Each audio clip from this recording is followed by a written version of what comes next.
It's your brother! It's a part of you! It's a part of your soul! A part of your mind! A part of your body! Hello and welcome to today's edition of Frightfully Forgotten Horror Movies. But before we get going, what are we drinking? We're drinking the Nostromo's Contraband, the Black IPA. Darkness!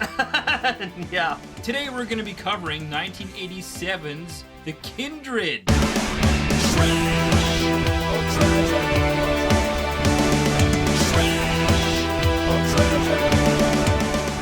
The Kindred was directed by Jeffrey Obrow, and he did The Dorm That Dripped Blood. And Rod Steiger is also in this, and he was in American Gothic, which we covered, and he was in one of our favorite horror movies, the Amityville Horror. Oh, Lord! Give them strength and mind and body! I'm blind. Kathy, there's very something important.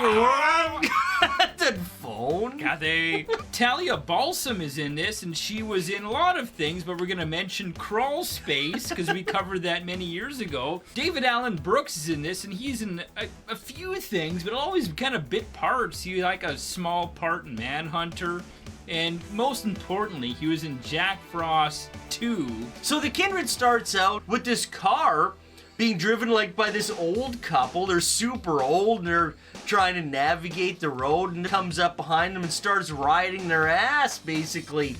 Starts trying to get them to speed up, and they're kind of looking to get around. They speed up and they all drive into this house that's all being like Mobile house. Yeah, it's like in the middle of the highway. It blows up. It's all crazy already. The paramedics come, not the paramedic ambulance, to pick up the dead bodies. There's somebody in behind them that runs them off the road. And this guy gets out and like punches out the guy in the back, and also like opens up the front door, and the guy's like, you don't have to do it this time. It's like, it has to be done this way. Yeah, and he just punches him right out. And then, yeah, drops all his cash down. So, like, something fucking shady is going on here right away. He takes the bodies and he takes off. Then get introduced to John. He's a research scientist, and he gets notified that his mother had a heart attack and she's in the hospital. And he goes to visit her. She's kind of delirious, but she starts talking about Anthony. Your brother! Yeah, your brother. You must destroy all my work.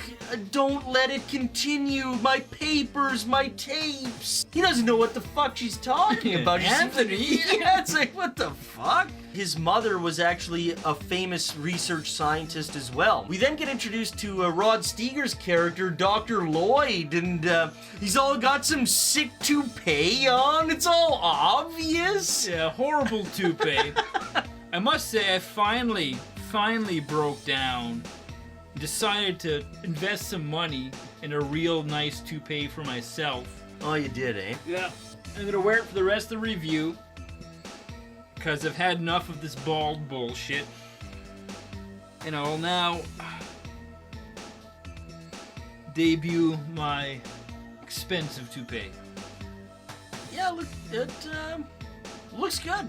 Dr. Lloyd is like a competing scientist with John's mother, and they're like colleagues too. He's in this weird basement laboratory, and he's working on like some cat or something that's been like skinned alive. Sees like on the CCTV cameras that fucking paramedic guy in the beginning. Learned that Dr. Lloyd put the paramedic up to getting him specimens, getting him bodies. This guy wants more money. I'll get you more money. We just gotta go into this room here. Door closes behind him, and there's all these cells in this room, and these weird mutant type people start showing up next to the bars, and like they're all hollering and the mutants rush him. So John's curious about this Anthony, and he knows that Dr. Lloyd and his mother worked for years together. Dr. Lloyd must know something about his brother Anthony, right? Dr. Lloyd had no idea what his mother was doing. I don't know what this brother Anthony is all about. Yes. Yo, looks like garbage. Looks like he's gonna die, like, tomorrow. Dr. Lloyd goes and visits John's mother and starts pressing her, figures that she's onto something, he wants a piece. And he gets her so worked up that she ends up having a heart attack in the bed and dies. At the funeral, they end up running into a woman, Melissa. I've been a big fan of your mother's work. He ends up inviting her to the house because he's putting together a team now to go to the house and figure out what was going on. Melissa's got that sick headpiece. What's the purpose of that? That sick headpiece here and then this veil. Like, what the fuck is that shit all about? Some MIDI, all this I don't MIDI. get that. Like, you go to a funeral, you're gonna wear some sick veil over your head. And they go to the mother's house to start uncovering all the papers and everything. And when they get there, the house has this stink to it. It stinks, right? The floorboards are all rotten. And like one of the girls' shoes goes right through the floor. Their dog, Duke. And you're the Duke! And at night, this dog starts sniffing around. There's these tentacles that start coming out. And you just hear the dog yelping. And then Melissa shows up out of nowhere. I hope it's all right that I showed up. I made coffee for everyone. He's like, yeah. The rest of the research team making their way to the house, and they stop at this outdoor market and they get this giant watermelon. Yeah. And they show up at the house and, like, you know, you kind of get introduced to the research team, and they leave this watermelon outside by where that hole is in the floorboards. And at night you see this tentacle go. They don't eat the watermelon, so she's got to take the whole watermelon home with her. Yeah. Well, that's rude, number one. You leave the watermelon. You brought it as a gift. Yeah. You brought the fucking You thing. should leave it there. But no, she takes the watermelon back with her. Tentacle things start coming out of the watermelon and attack her while she's driving. Yeah, it's a cool scene. And they like go up through her face and everything, and it's crazy. The next day, they notice the dog is missing. So they send one guy. His name is Hart. Yeah. A heart? A Hart? They send him to go look for the dog, and he's looking in this barn. And he comes across this weird creature with all these tentacles. Yeah. And attacks him. Doesn't quite kill him though. He makes it out alive, but he's scathed, right? John finds him. As Hart's being kind of hauled away into the car, Melissa tells him, "You were attacked by a dog, right? Like a rabid dog." Automatically, she is suspect to something wrong going on here. Melissa goes into the basement of this house, which for some reason no one's looked in yet. Yeah, that's weird. But she goes in and there's all these weird jars of these creatures and babies and Canobic jars. it's all purple, and like she opens up the lid and this creature comes out and she's fighting with it, like Yeah. cuts off its arm to get the lid back on, takes the specimen back to Dr. Lloyd. He's been using her to spy on the research done by John's mother, and he's using her because she's got a condition that he's treating. Tells her, "I'll stop treating your condition unless you keep spying on them." John goes to the hospital to see what's up with his buddy. He's a doctor too, right? So he has like a one-on-one with the doctor. Talk about this hemocidin stuff that was found in Hart's blood system. Also found in the blood system of the old caretaker of the house a couple of years back who was killed. And he goes back to the house, cuts himself open, tests his blood with a sample of the stuff he stole from the hospital. Right. This weird goop shit. Yeah, this jelly shit. And it's the same. Figures out his mom was doing experiments with his blood to make some other weird hybrid creature. As he finds that out, all these tentacles start bombarding the house. Yeah, slapping against the windows. Tipping over the cars and all that shit. And that's where we're gonna end the plot. The first thing to mention about this is that it's just a neat little story. Yeah. It's a neat little monster movie, right? That you can kind of get behind. It's very simple. There's not a whole lot to think about. But there is at the same time. Like it's kind of a convoluted plot. Right. But it's simple at the same time. Yeah, it's kind of like, the way I see it, yeah, it's like, there's a lot at face value, so if you don't really want to pay a whole lot of attention, you'll still get a lot of the story anyways. Yeah. But if you do pay a lot of attention, you'll get maybe a little of the underbelly, Yeah, right? the underlying stuff, yeah. Yeah. Well, it's a different take on the whole monster idea too, right? This twin brother of the scientist, it's like some mutant kind of thing that's been bred. And then it's gotten out of control from all these weird experiments and shit. The recluse scientist is doing all this unbeknownst to anyone else. Yeah. Right? Yeah. And she's got this creature that she's named Anthony. Right. In the basement or whatever, under the floorboards that nobody knows about. And I like the mystery too, because you're always guessing, John, is he an experiment too? Right. You don't know. Like, I don't think he is, but you always question, is he a part of the experiment too? Right. Or John and Anthony both experiments, and John turned out good, Anthony turned out bad. It's got a really cool atmosphere, like when a lot of the shit starts to hit the fan, it starts raining and storming outside. Stuck in the house with a creature that you have no idea how to kill. And the setting is cool. That Yeah. setting is really cool. That old house, they didn't pay their bills, It's right, yeah. so there's no electricity. They have to run on the generator. And it all makes sense, you know, why there's no electricity, the generator runs out, like, it all kind of makes sense, right? And it's a cool setting. I love that setting. John's old bedroom, it's like they open it up and it's just a lab now. Right, yeah, because like the mother all turned, she's all Overtook it, crazy yeah. and like... I like that aspect. The crazy old mad scientist. In this case, it's the mom. Right, yeah. It's not the weird dad, it's the mom. I like that too, yeah, how it's almost a gender flip, where it's usually the mad scientist is a man. Yeah. But in this, it was the woman. And I like how she dies, and they kind of have to figure Figure out. it out, yeah. You know, it's kind of neat. The effects for this movie are fucking great. They're getting up to the top notch. I wouldn't say they're 100% like top, but they're really good. Like, Oh, really good.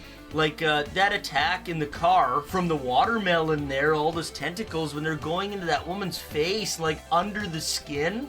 Oh man, like the tentacles themselves are really cool. Yeah. And like the monster, towards the end when the monster starts to kind of melt or like break down. Oh, into like a human form? Yeah, into like the brother of John, and it kind of looks like him too a little bit. It's like, oh man, that is amazing. That's a great effect. The final act of this movie is fantastic. Yeah. It's balls to the walls. Insanity. It's like everyone is just fighting for their lives. Mm-hmm. That creature's melting. You got Rod Steiger showing up in that hat. He's all got that gun. That gun. Like going crazy, like shooting at this creature. Like it's complete insanity. Yeah.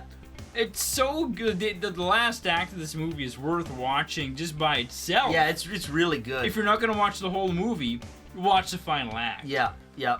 And like the pacing for this movie is actually pretty fucking good. Fed little tidbits, and like the mystery plays into it, and then you get a good kill, and it keeps ramping up slowly, Yeah. and you're never bored.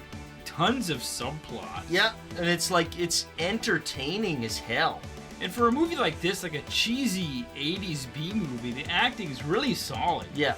Like really solid, especially from the main actors. Mhm. You really believe everything that's going on. As stupid ludicrous as it all is. Because it's stupid It is. ludicrous. You're right. Yeah. You do believe them. Yeah. Because they're solid. Especially Rod Steiger. Yeah, Rod Steiger carries the show. Again, like always, right? He gives it his all. He fucking just, like, really hammers it home here. It's not an it, it's a him! He was born in that house!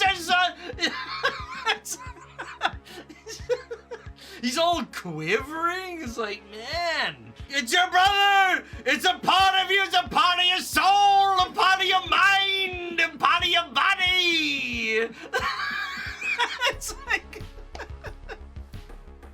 Wild Yeah. Rod Steiger, like... Like the guy's old as fuck, but he still gives it his all, right? But there are a few things we can nitpick about this movie for sure, and that's Right. like lack of explanation for a lot of things. Yeah, yeah. It's almost like they left complete scenes out of the movie to explain how we got here, right? Right.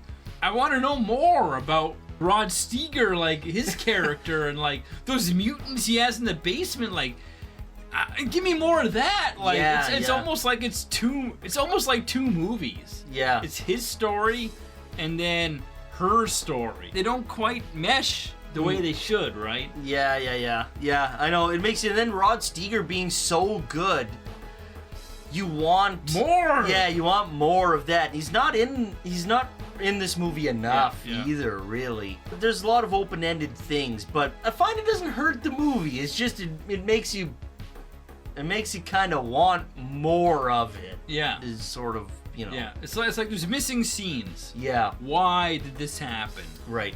What's Rod Steiger and the mother's relationship? You want that fleshed out more. Give me more. Give me a little bit more of the backstory of the characters, and I'd be behind it a little bit more. you know? Right. Yeah.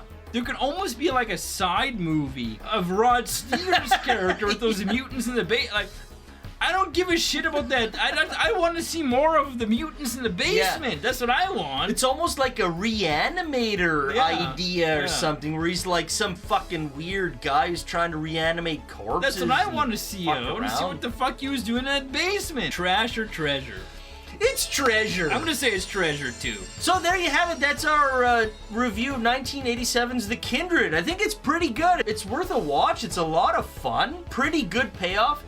And not only is there one kind of ending to it, but there's two, actually.